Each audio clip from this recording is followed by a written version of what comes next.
Where there's effective communication, you see into your spouse.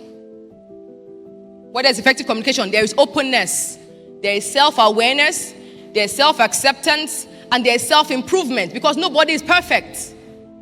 And that's why your marriage is supposed to make you to become more like Christ. There were some traits I had that I did not know I had until I got married. And I'm like, love, that is you in the mirror. Correct yourself. My intentions might have been right,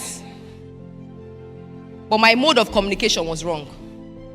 I had to learn so many things about myself in marriage. I've had to have some conversations that were not easy to have in marriage. Why? Because when you see yourself through the lens of somebody else, you see other things that you don't see.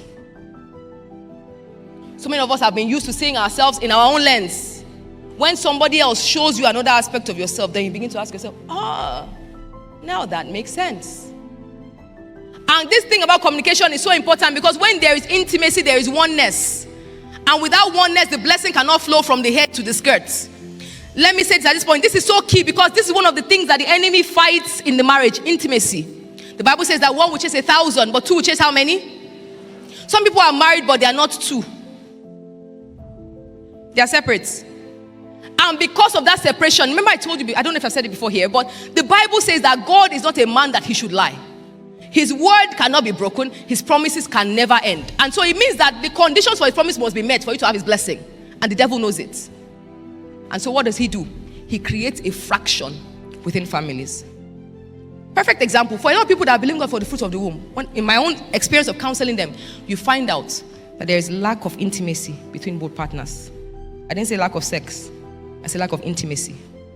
And that's a trick of the devil. You know why? Because the Bible says that a house divided against itself cannot stand. And so my husband will always tell me, let's be smarter than the devil. I remember when we believed God for the fruit of the womb, this was one thing he kept saying, let's be smarter than the devil. Why? Because the doctor said that it was my own body physically that had the problem. And there's a tendency to begin to make yourself feel like he doesn't care because it is not him. These are seeds of doubt. The tendency begins to think that maybe he has so much faith because it's not his own body that has a problem. It's my own body now. So why won't he say you still have your own children? Because it is not him. But I had to now begin to work on my mind. Oneness is required. And so we had to consciously allow ourselves to not be divided against ourselves. Intentionally, I had to understand that whatever step of faith my husband is taking is because he's a man of faith, not because he doesn't care about my own body. And then I had to now tell myself, love, the responsibility is yours to build your own capacity. Because now this is your body. And you have authority over your body. And beyond that, your husband has authority over your body as a wife. If you look at the Bible, there's so many people that were barren until their husband prayed for them. And so we have to engage that authority together as a couple. Yes, he will stand for me, but yes, I must stand for myself. Yes, he will pray for me, but yes, I must build my faith. You know why? Because even though he prays for me and he has the capacity for my healing, until I have the faith enough to receive it, I cannot take it. And so this is what I'm talking about, the seeds of doubt. It's important for intimacy, because if you are not together, the blessing will not flow. The blessing cannot come.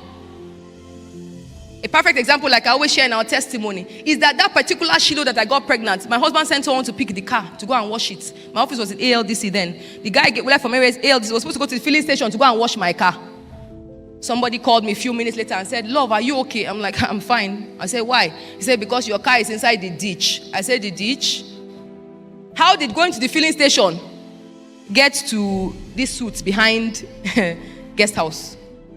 I just told her, I said, you know what, please go into the car. Pack all my stuff out of the car and bring it to me in the office. And she did. And thank God for spiritual mentors. They told us, don't look at the car, don't see the car, don't get yourself worked up about the car. Just tell someone to pick it and take it away from there. And so we sent someone to tow the car away to where it will be fixed. And I remember that particular Shiloh was the Shiloh will get pregnant. How do I know that? Exactly 40 weeks after that Shiloh, our daughter was born.